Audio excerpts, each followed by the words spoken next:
Hiya. Enjoying your program? I'm having a great night.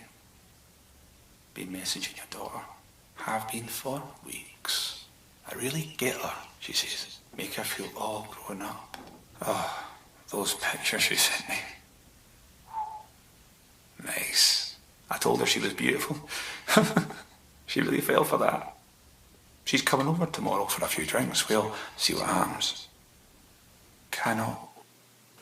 Ce que vous venez de voir est la publicité télé conçue par le gouvernement écossais dans le cadre de leur campagne de prévention contre l'exploitation sexuelle nommée CSE The Things. L'acronyme CSE signifie Child Sexual Abuse. En effet, le gouvernement écossais est l'un des premiers gouvernements à s'impliquer activement dans la lutte contre l'exploitation sexuelle. Avec cette campagne, il informe la population que l'exploitation sexuelle peut prendre plusieurs formes, autant hors ligne qu'en ligne. Celle-ci peut toucher tout le monde, garçons et filles. Personne n'est à l'abri, même les enfants considérés comme favorisés. L'exploitation sexuelle peut être autant basée sur une relation unique qu'une relation avec un rapport dit de gang. En plus des publicités télé, le gouvernement écossais a créé une série d'affiches ainsi qu'un site web afin de promouvoir sa campagne. Voici maintenant les différentes affiches.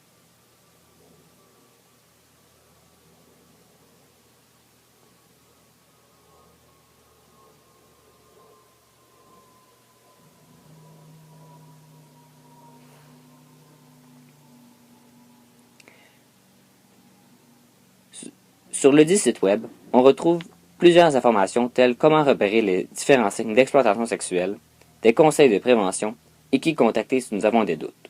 De plus, on y retrouve des articles servant à démystifier l'exploitation sexuelle et servant à faire tomber les préjugés. Finalement, le gouvernement écossais a également créé une série d'ateliers de prévention à l'intention des professeurs de tous les niveaux scolaires.